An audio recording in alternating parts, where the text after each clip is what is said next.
നമസ്കാരം. മറ്റൊരു വീഡിയോയിലോട്ട് എല്ലാവർക്കും സ്വാഗതം. നമ്മളെ കൂടെ ഉള്ളത് നമ്മുടെ പഞ്ചായത്ത് പ്രസിഡന്റ് പ്രിയപ്പെട്ട രഘുവേട്ടനാണ്. രഘുവേട്ടൊരു എല്ലാവരോടും ഹായ് പറയാം. ഓക്കെ, അപ്പൊ നമ്മള് രഘുവേട്ടന്റെ കുറച്ച് വിശേഷങ്ങൾ അറിയാൻ വേണ്ടിയിട്ടാണ് രഘുവേട്ടന്റെ വീട്ടിലോട്ട് വന്നിട്ടുള്ളത്. രഘുവേട്ടന്റെ വീടാണ് എന്റെ പുറകിലുള്ളത്. അപ്പൊ നമുക്ക് പഞ്ചായത്തിന്റെ വികസന പ്രവർത്തനങ്ങൾ രഘുവേട്ടൻ എങ്ങനെയാണ് പ്ലാൻ ചെയ്യുന്നത്, അങ്ങനെയുള്ള കുറെ കാര്യങ്ങൾ നമുക്ക് രഘുവേട്ടനോട് ചോദിച്ച് രഘുവേട്ടന്റെ വിശേഷങ്ങൾ അറിയാം. അപ്പൊ നമുക്ക് ആദ്യം തന്നെ ചെറിയൊരു രഘുവേട്ടനെ ഒന്ന് കംഫർട്ട് ആക്കാൻ വേണ്ടിട്ട് രഘുവേട്ടന്റെ ശീലങ്ങളെ കുറിച്ച് ഒന്ന് പറയാമോ? എങ്ങനെയാണ് രഘുവേട്ടന്റെ ഒരു ദിവസം തുടങ്ങുന്നത്? പിന്നെ രഘുവേട്ടന്റെ ഫാമിലി, അവരെ കുറിച്ച് ചെറിയൊരു, നമ്മുടെ നാട്ടുകാർക്ക് എല്ലാവർക്കും അറിയാം, എന്നാലും അറിയാത്തവരുണ്ടെങ്കിൽ ഒന്ന് ചെറുതായിട്ടൊന്ന് പറഞ്ഞു കൊടുക്കാമോ? ക്യാമറ നോക്കി. ഞാൻ മച്ചപ്പള്ളി പ്രദേശത്താണ് താമസിക്കുന്നത്. 13-ാം വാർഡിലാണ് ഞാൻ സ്ഥാനാർത്ഥിയായിട്ട് വിജയിച്ചിരുന്നത്. എന്റെ വീട് ഉൾപ്പെടുന്ന പ്രദേശം 12-ാം വാർഡിലാണ് വരുന്നത്. പിന്നെ എന്റെ ഫാമിലിയെ സംബന്ധിച്ചിടത്തോളം പിന്നെ എന്റെ വൈഫ് ടീച്ചറാണ് സ്കൂളിൽ. അതോടൊപ്പം തന്നെ 2 പെൺകുട്ടികളാണുള്ളത് മക്കളായിട്ട്. അവര് മൂത്തയാള് ബാംഗ്ലൂർ വർക്ക് ചെയ്യുന്നു, രണ്ടാമതാള് ആയുർവേദ ഡോക്ടറാണ്. അതാണ് ചെറിയ രീതിയിൽ എനിക്ക് എന്റെ കുടുംബവുമായി ബന്ധപ്പെട്ട് പറയാനുള്ളത്. പിന്നെ രാവിലെ ഒരു 6 മണിക്ക് മുമ്പായിട്ട് ഞാൻ എഴുന്നേക്കും. അത് കഴിഞ്ഞ് നമ്മൾ അത്യാവശ്യം കൃഷിയുമായി ബന്ധപ്പെട്ടുള്ള പിന്നെ വെള്ളത്തിന്റെ പണി കവുങ്ങും അതൊക്കെയാണ് കൃഷിയുള്ളത്. അപ്പൊ അതിന്റെ പണികൾ നടത്തും. പിന്നെ ഒരു 9 മണിയാകുമ്പോഴേക്കും പഞ്ചായത്തിലേക്ക് പോകുന്ന ആ ഒരു തയ്യാറെടുപ്പ് ഞാൻ നടത്തും. ഏകദേശം 10 മണി 10:30 പഞ്ചായത്ത് ഓഫീസിലേക്ക് എത്തിച്ചേരും. അതാണ് ഇപ്പോഴത്തെ ഒരു ദിനചര്യ എന്ന് പറയുന്നത്. അപ്പോ നമുക്ക് രഘുവേട്ടന്റെ ശീലങ്ങളെ കുറിച്ച് മനസ്സിലായി. രഘുവേട്ടനെ കുറിച്ച് പറയുകയാണെങ്കിൽ രഘുവേട്ടൻ ദീർഘകാലമായിട്ട് നമ്മൾ പനത്തടി കോഓപ്പറേറ്റീവ് ബാങ്കിന്റെ സെക്രട്ടറി വർക്ക് ചെയ്തിട്ടുള്ള ഒരു വ്യക്തിയാണ്. അപ്പോ എങ്ങനെയാണ് ഒരു സംരംഭം അല്ലെങ്കിൽ ഒരു സ്ഥാപനം അതിനെ റൺ ചെയ്ത് കൊണ്ടുപോകുന്നത് എന്നുള്ളത് നല്ല രീതിയിൽ അറിയുന്ന ഒരു വ്യക്തിയാണ് രഘുവേട്ടൻ. അപ്പൊ നമുക്ക് രഘുവേട്ടനെ പോലെ എക്സ്പീരിയൻസ് ആയിട്ടുള്ള ഒരു പ്രസിഡന്റിനെ കിട്ടിയത് പനത്തടി പഞ്ചായത്തിലെ ജനങ്ങൾക്ക് ശരിക്കും പറഞ്ഞാൽ ഒരു ആശ്വാസവും അഭിമാനവുമാണ്. അപ്പൊ നമുക്ക് അദ്ദേഹത്തിന്റെ മനസ്സിലുള്ള പഞ്ചായത്തിന്റെ വികസനത്തിനെ കുറിച്ചുള്ള പ്ലാനിങ്ങുകൾ എന്താണ് അങ്ങനെയുള്ള കാര്യങ്ങളും കൂടി നമുക്ക് രഘുവേട്ടനോട് ചോദിച്ചിട്ട് അറിയാം. അപ്പൊ നമ്മൾ പനത്തടി പഞ്ചായത്തിന്റെ വികസനങ്ങൾ മുൻപോട്ട് കൊണ്ടുപോകുന്നതിന് വേണ്ടിയിട്ട് എന്തൊക്കെ പ്ലാനിങ് ആണ് താങ്കളുടെ മനസ്സിലുള്ളത്? പനത്തടി പഞ്ചായത്തിന്റെ ഒരു വികസനവുമായി ബന്ധപ്പെട്ടുകൊണ്ട് ഒരുപാട് കാഴ്ചപ്പാടുകൾ നമ്മളെ സംബന്ധിച്ചിടത്തോളം ഉണ്ട്. കാരണം പൊതുവെ നമ്മുടെ മേഖല എന്ന് പറഞ്ഞാല് അത്ര വികസിച്ചിട്ടില്ലാത്ത ഒരു പ്രദേശമാണ്. അതോടൊപ്പം തന്നെ പട്ടികവർഗ മേഖലയിൽ താമസിക്കുന്ന ആളുകൾ, ആ വിഭാഗത്തിൽപ്പെടുന്ന ആളുകൾ ഭൂരിഭാഗം താമസിക്കുന്ന ഒരു പ്രദേശം കൂടിയാണ്. നമ്മുടെ ജില്ലയിൽ തന്നെ ഏതാണ്ട് 8 കൂടുതൽ പട്ടികവർഗ മേഖലയിലുള്ള ആളുകൾ താമസിക്കുന്ന ഒരു പ്രദേശമാണ്. സ്വാഭാവികമായും അവരുടെ ഉന്നതികളിലുള്ള വികസനം ഒക്കെ വേണ്ടത്ര രീതിയിൽ നടന്നു എന്ന് പറയാൻ വേണ്ടി കഴിയില്ല. എങ്കിലും കഴിഞ്ഞ 10 വർഷക്കാലമായി ഗവൺമെന്റ് ആ രംഗത്ത് കുറെ കൂടി ശ്രദ്ധിക്കുന്നതുകൊണ്ട് അവരുടെ ഭവന നിർമ്മാണത്തിന്റെ കാര്യത്തിലായാലും അതോടൊപ്പം തന്നെ അവരുടെ ഉന്നതികളുടെ വികസനത്തിന്റെ കാര്യത്തിലായാലും ഗവൺമെന്റ് ശ്രദ്ധിക്കുന്നുണ്ട്. സ്വാഭാവികമായും പഞ്ചായത്ത് അതിന്റെ ഭാഗമായി കൊണ്ട് തന്നെ ഈ കാലയളവിൽ വികസന പ്രവർത്തനങ്ങൾ നടത്തിയിട്ടുണ്ട്. അതിന്റെ ഒരു തുടർച്ച എന്ന രീതിയിൽ ഏറ്റവും കൂടുതൽ മുൻഗണന അർഹിക്കുന്ന ഒരു വിഭാഗം എന്ന നിലയിൽ അവരുടെ വികസനം വളരെ പ്രധാനപ്പെട്ടതാണ്. അവരുടെ ജീവിത നിലവാരം ഉയർത്തുക എന്നുള്ളത്. അതുപോലെ തന്നെ അടിസ്ഥാനപരമായി അവരുടെ വീടിന്റെ കാര്യത്തിലായാലും ഇപ്പോൾ ലൈഫ് ഉൾപ്പെടെയുള്ള ഭവന പദ്ധതി ഉപകാരം ഒരുപാട് നമ്മുടെ പഞ്ചായത്തിൽ തന്നെ 500ഓളം വീടുകൾ ഭരണസമിതിയുടെ കാലത്ത് കൊടുത്തിട്ടുണ്ട്. അതിന്റെ ബാക്കിയുള്ള ആളുകൾക്കൊക്കെ തന്നെ പിന്നെ വീട് കൊടുക്കാനും അതുപോലെ തന്നെ തുക ബാക്കി കിട്ടാനുള്ള ആളുകൾക്ക് തുക കൊടുക്കാനുള്ള ശ്രമം പഞ്ചായത്തിന്റെ ഭാഗത്തുണ്ടാവും. ഇത്തരം കാര്യങ്ങളൊക്കെയാണ് മുൻഗണന എന്ന രീതിയിൽ നമ്മൾ ആഗ്രഹിക്കുന്നത്. അപ്പോ നമ്മള് പനത്തടി പഞ്ചായത്തില് കഴിഞ്ഞ സർക്കാരിന്റെ കാലത്ത് സർക്കാർ തുടങ്ങിയ ഒരു പദ്ധതിയാണല്ലോ ലൈഫ് മിഷൻ എന്ന് പറയുന്നത്. ലൈഫ് മിഷന്റെ ഭാഗമായിട്ട് എനിക്ക് തോന്നുന്നു പനത്തടി പഞ്ചായത്തിൽ വളരെയധികം വീടുകൾ ആൾക്കാരിലോട്ട് എത്തിക്കാൻ ഗുണഭോക്താക്കളിലേക്ക് എത്തിക്കാൻ വേണ്ടി നമുക്ക് സാധിച്ചിട്ടുണ്ട്. അതുകൂടാതെ തന്നെ നമ്മൾ പനത്തടി പഞ്ചായത്തിലുള്ള മിക്ക റോഡുകളും ഫോർ എക്സാമ്പിൾ പറയുകയാണെങ്കിൽ റാണിപുരം റോഡ് നമ്മൾ നല്ല രീതിയിൽ തന്നെ വികസിപ്പിക്കാൻ പറ്റി. അപ്പൊ അതുപോലെയുള്ള പ്രവർത്തനങ്ങൾ, ഇപ്പൊ വീട്, പാർപ്പിടം, പിന്നെ ജലസേചനം, കുടിവെള്ളം ഇല്ലാത്ത കുറെ സ്ഥലങ്ങളുണ്ട്. അപ്പോൾ അവിടെ കുടിവെള്ളം എത്തിക്കുന്നതിനുള്ള പരിപാടികൾ, പിന്നെ റോഡ് ടാറിങ് ഇല്ലാത്ത സ്ഥലങ്ങൾ റോഡ് ടാർ ചെയ്യുക, അല്ലെങ്കിൽ പുതിയ റോഡ് ഉണ്ടാക്കേണ്ട സ്ഥലം കണ്ടെത്തിയിട്ട് അവിടെ റോഡ് ടാർ ചെയ്യാനുള്ള പരിപാടികൾ, പുതിയ റോഡ് ഉണ്ടാക്കുന്ന പരിപാടി, അങ്ങനത്തെ എന്തെങ്കിലും പഞ്ചായത്ത് പ്ലാൻ ചെയ്യുന്നുണ്ടോ?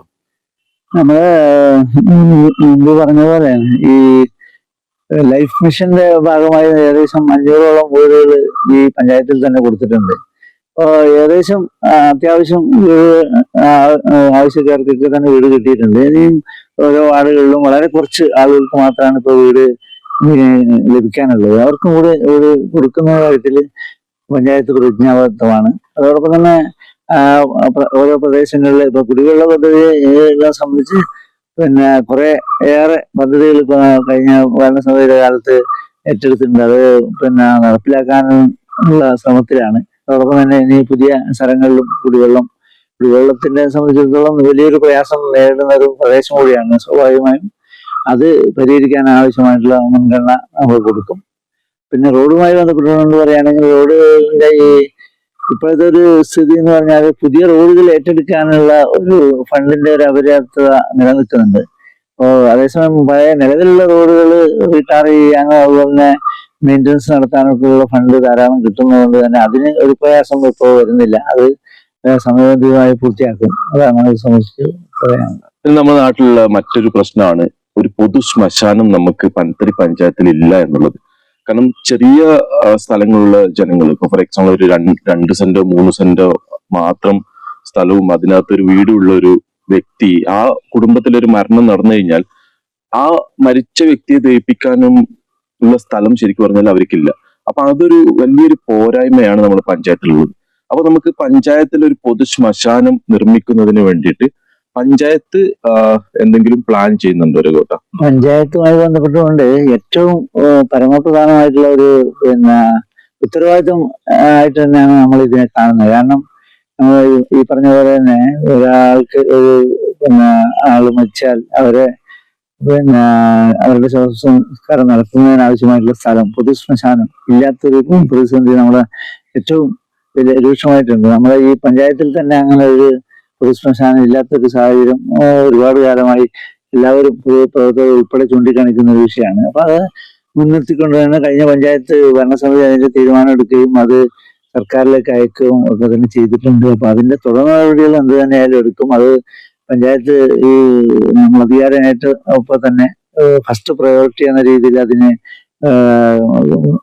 കണ്ടുകൊണ്ട് തന്നെ അതിന്റെ തുടർ നടപടികൾ സ്വീകരിക്കും എന്നുള്ള കാര്യത്തിൽ യാതൊരു സംശയമില്ല. അത് ഏറ്റവും പ്രധാനപ്പെട്ട ഒരു ആവശ്യമായിട്ട് നമ്മൾ കാണുകയാണ്. അപ്പോ മറ്റൊരു ചോദ്യം ചോദിക്കുകയാണെങ്കിൽ, ഇപ്പൊ നമ്മുടെ റാണിപുരം എന്നുള്ളത് നല്ലൊരു ടൂറിസ്റ്റ് അട്രാക്ഷൻ ആണ്. കേരളത്തിലുടനീളം അറിയപ്പെടുന്ന ഒരു സ്ഥലമായിട്ട് റാണിപുരം മാറിക്കഴിഞ്ഞു. ആൾക്കാർക്ക് വന്ന് അവിടെ സ്റ്റേ ചെയ്യാനും കൂടുതൽ റിസോർട്ടുകൾ വന്ന് നല്ലൊരു അടിസ്ഥാന സൗകര്യം അവിടെ വികസിച്ചിട്ടുണ്ട്. പക്ഷെ അവിടെ പ്രശ്നം എന്ന് പറയുന്നത്, ഒരു ആള് റാണിപുരത്തേക്ക് വരുന്നുണ്ടെങ്കിൽ അവിടെ വന്ന് സ്റ്റേ ചെയ്തു, അവിടുന്ന് ഒരു ട്രക്കിംഗ് കഴിഞ്ഞു, പിന്നെ അവർക്ക് ചെയ്യാൻ ആക്ച്വലി വേറൊന്നും ഇല്ല അവിടെ.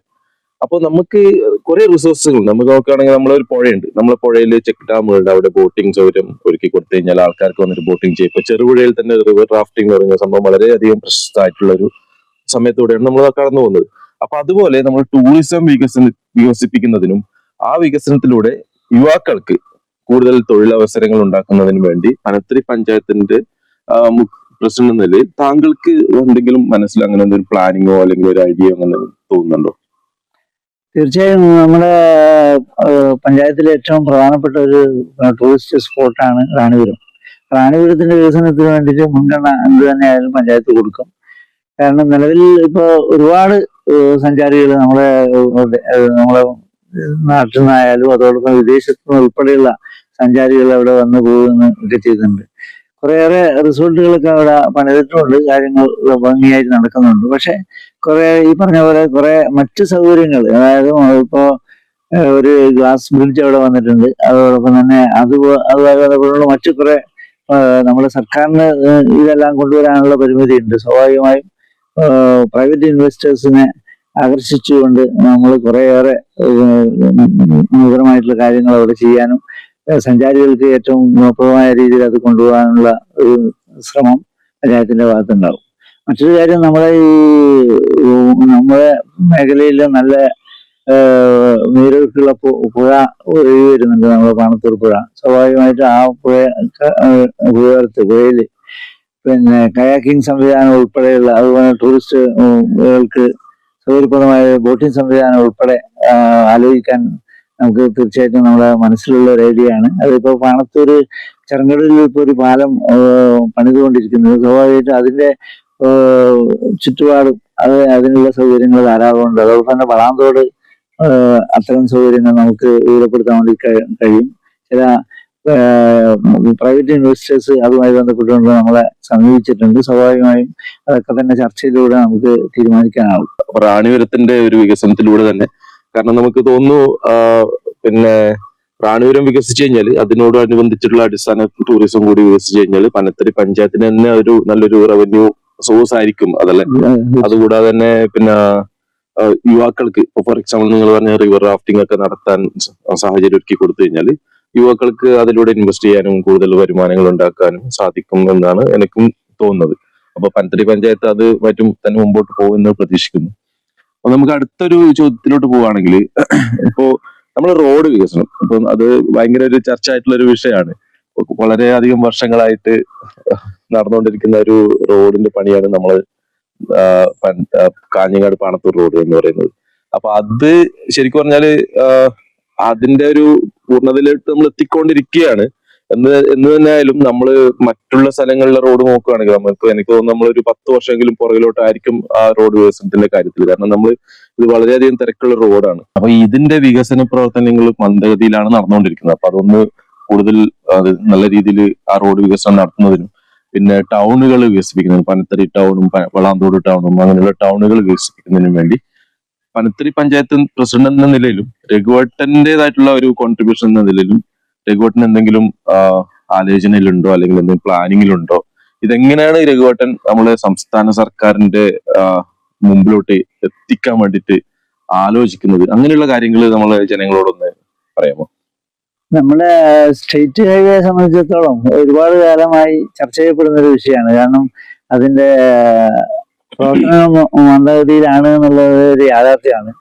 അപ്പൊ അതിന് ഇവിടെയുള്ള പൊതുപ്രവർത്തകരും അതുപോലെ തന്നെ മറ്റ് ജനവിഭാഗങ്ങളും അതുപോലെ തന്നെ മലനാട് വികസന സമിതി ഉൾപ്പെടെയുള്ള ഒരു പിന്നെ പ്ലാറ്റ്ഫോം ഒക്കെ തന്നെ അതിന്റെ മുൻപന്തിയിലുണ്ട്. സ്വാഭാവികമായും അത് പിന്നെ പരിസമാപ്തിയിലേക്ക് എത്തിക്കൊണ്ടിരിക്കുകയാണ്. ഈ ഞാൻ പഞ്ചായത്ത് പ്രസിഡന്റ് ആയതിനു ശേഷം തന്നെ ഇതുമായി ബന്ധപ്പെട്ട ഒരു വികസന കമ്മിറ്റി നിലനിൽക്കുന്നു. പഞ്ചായത്ത് പ്രസിഡന്റ് ചെയർമാനും അതുപോലെ തന്നെ ശ്രീ എം വി കൃഷ്ണേട്ടൻ കൺവീനറുമായിട്ടുള്ളൊരു കമ്മിറ്റി മുൻപ് തന്നെ ഉണ്ടായിരുന്നു. ആ കമ്മിറ്റിയുടെ യോഗം വിളിച്ചേർക്കാൻ ഉദ്യോഗസ്ഥന്മാർ ഉൾപ്പെടെയുള്ള ആളുകൾ വന്ന് ചർച്ച ചെയ്യുകയും ചെയ്തിട്ടുണ്ട്. സ്വാഭാവികമായും മാർച്ച് 31 അകം ഇതിന്റെ ഫസ്റ്റ് ലെയർ പണി എന്തായാലും പൂർത്തീകരിച്ചുകൊണ്ട് അത് ഔദ്യമാക്കാൻ കഴിയുമെന്ന് ഉറപ്പ് നൽകിയിട്ടുണ്ട്. കോൺട്രാക്ടറെ സംബന്ധിച്ചുള്ള ചെറിയ പാകപ്പിഴകളൊക്കെ വന്നിട്ടുണ്ട്, അത് കണ്ടിന്യൂ ചെയ്യുന്ന കാര്യത്തിൽ. അപ്പൊ അത് പരിഹരിച്ചുകൊണ്ട് മുന്നോട്ട് പോകുമെന്ന് നമുക്ക് ഉറപ്പ് തന്നിട്ടുണ്ട്. അതാണ് ഇതുമായി ബന്ധപ്പെട്ടുള്ളത്. പിന്നെ ഉള്ളത് നമ്മുടെ മറ്റ് പഞ്ചായത്തിന്റെ പൊതു വികസനവുമായി ബന്ധപ്പെട്ടുകൊണ്ട് പിന്നെ എല്ലാ മേഖലയിലും ഇപ്പൊ കുളിച്ചാലും മുതൽ പാണത്തൂർ വരെയുള്ള പ്രദേശങ്ങളിൽ പരമാവധി എടുക്കാൻ പറ്റുന്ന രീതിയിലുള്ള വീതിയിലുള്ള റോഡ് ഇപ്പൊ എടുത്തിട്ടുണ്ട്. ഇനി പുതിയ പദ്ധതികൾ ഇപ്പോ ഹൈവേ ഉൾപ്പെടെയുള്ള കാര്യങ്ങൾ വരികയാണെങ്കിൽ അതുമായി സഹകരിച്ചുകൊണ്ട് പരമാവധി നമുക്ക് വികസന പ്രവർത്തനങ്ങൾ കൊണ്ടുവരാൻ വേണ്ടി പഞ്ചായത്ത് എന്ന രീതിയിൽ നേതൃത്വം നൽകും എന്നാണ് അത് സംബന്ധിച്ച് സൂചിപ്പിക്കുന്നത്. അപ്പൊ നമ്മൾ പനത്തടി പഞ്ചായത്തിന്റെ മറ്റൊരു പ്രശ്നം എന്ന് പറയുന്നത് ആരോഗ്യ മേഖലയുമായിട്ട് ബന്ധപ്പെട്ട പ്രശ്നമാണ്. അത് നമ്മൾ ജനങ്ങൾക്ക് എല്ലാവർക്കും അറിയുന്ന ഒരു പ്രശ്നം തന്നെയാണ്. നമുക്കിപ്പോ ഒരു അത്യാഹിതം സംഭവിച്ചു ആർക്കെങ്കിലും ഒരു അർജന്റായിട്ടൊരു ആശുപത്രി പോകണം എന്ന് ചോദിച്ചാൽ രാത്രി കാലങ്ങളിൽ എസ്പെഷ്യലി ആ സമയത്ത് ഒരു ആശ്രയിക്കാൻ പറ്റിയ ഒരു നല്ലൊരു ആശുപത്രി നമ്മളെ മേഖലയിലില്ല. നമുക്ക് പനത്തടി പഞ്ചായത്തിന്റെ കീഴിൽ പ്രവർത്തിക്കുന്ന പാണത്തൂർ PHC ഉണ്ടെങ്കിലും അവിടെ ചില സമയങ്ങളിൽ രാത്രികാലങ്ങളിൽ ഡോക്ടർമാരില്ലാത്ത ഒരു അവസ്ഥയാണ് അവിടെ ഉള്ളത്. അപ്പൊ നമുക്ക് അടുത്ത ഓപ്ഷൻ എന്ന് പറയുന്നത് പൂടങ്കല് പോകുക എന്നുള്ളത്. അപ്പൊ പൂടങ്കല് പോകുന്ന സമയത്തും ചിലപ്പോൾ അവിടെയും ചില സമയത്ത് ഡോക്ടർമാരുണ്ടാവില്ല. ചിലപ്പോൾ ഡോക്ടർമാരുണ്ടാവും, ചിലപ്പോൾ ഉണ്ടാവില്ല. പിന്നെ നമ്മൾ കാഞ്ഞങ്ങാട് പോകണം, പിന്നെ മംഗലാപുരത്തേക്ക് എത്തണം. പല അവസരങ്ങളിലും ഇങ്ങനെ ഓരോ ആശുപത്രിയിൽ നിന്ന് മറ്റൊരു ആശുപത്രിയിലോട്ട് നമ്മളിങ്ങനെ പോയിക്കൊണ്ടിരിക്കുന്ന സമയത്ത് പല രോഗികളും മരണപ്പെട്ടിട്ടുള്ള ദുഃഖകരമായിട്ടുള്ള അവസ്ഥ നമ്മുടെ നാട്ടിൽ പല ഘട്ടങ്ങളിലും ഉണ്ടായിട്ടുണ്ട്. അപ്പോ ഇങ്ങനെയുള്ള കാര്യങ്ങൾ പരിഹരിക്കുക എന്നുള്ളത് നമ്മുടെ ഒരു വലിയൊരു ആശയാണ്. ശരിക്കും പറഞ്ഞാൽ ജനങ്ങളുടെ ഒരു ആശയാണ്. അപ്പൊ പനത്തടി പഞ്ചായത്തിലുള്ള പാണത്തൂർ PHSയിൽ സ്ഥിരമായിട്ട് ഡോക്ടർമാരുടെ സാന്നിധ്യം ഉണ്ടാകുക എന്നുള്ളത് എല്ലാ നാട്ടുകാരുടെയും ഒരു ആഗ്രഹമാണ്. അപ്പോ അതിന് വേണ്ടിയിട്ട് പനത്തടി പഞ്ചായത്ത് എന്തൊക്കെയാണ് ഈ ഭരണകാലത്ത് ചെയ്യാൻ വേണ്ടിയിട്ട് ഉദ്ദേശിക്കുന്നത് എന്നുള്ളത് നമുക്ക് രഘുവേട്ടനോട് ചോദിച്ചറിയാം. പാണത്തൂരുള്ള FHC അതിന്റെ വികസനം, അതുപോലെ തന്നെ അത് കാര്യക്ഷമമായി നടത്തുക എന്നുള്ളത് നമ്മളെ സംബന്ധിച്ചിടത്തോളം വളരെ പ്രധാനപ്പെട്ട ഒരു അജണ്ടയാണ്. അതിൽ ഒരുപാട് പ്രശ്നങ്ങളുണ്ട്. ഇപ്പോ കിടത്തി ചികിത്സ സാങ്കേതികമായ ചില പ്രശ്നങ്ങളുള്ളതുകൊണ്ട് തന്നെ അത് തൽക്കാലം ഇപ്പൊ നടക്കാത്ത ഒരു സാഹചര്യമുണ്ട്. പിന്നെ ഡോക്ടർമാരൊക്കെ അത്യാവശ്യം ഇപ്പൊ ഡോക്ടർമാർ ഇവിടെയുണ്ട്. നമ്മുടെ സർക്കാർ നിയമിച്ച PSC മുഖാന്തരം വന്നുള്ള ഡോക്ടർമാരുണ്ട്. അതുപോലെ തന്നെ പഞ്ചായത്ത് നിശ്ചയിച്ചിട്ടുള്ള ആളുകളുണ്ട്. അതൊക്കെ കൊണ്ട് അത്യാവശ്യം പകൽ സമയങ്ങളിൽ അത് മെയിൻറ്റെയിൻ ചെയ്ത് കൊണ്ടുപോകാൻ വേണ്ടി കഴിയുന്നുണ്ട്. രാത്രികാല ചികിത്സ, മറ്റുകാല കിടത്തി ചികിത്സ ഉൾപ്പെടെയുള്ള കാര്യങ്ങൾ നമുക്ക് ഏത് രീതിയിൽ നടപ്പിലാക്കാൻ വേണ്ടി കഴിയുമെന്നുള്ള രീതിയിൽ നമ്മൾ ഇവരുമായി ആലോചിക്കുന്നുണ്ട്. അത് ഗവൺമെന്റുമായി ആലോചിച്ച് ചെയ്യേണ്ട വിഷയമാണ്. ഗവൺമെന്റ് തലത്തിൽ തീരുമാനമെടുക്കേണ്ട വിഷയമാണ്.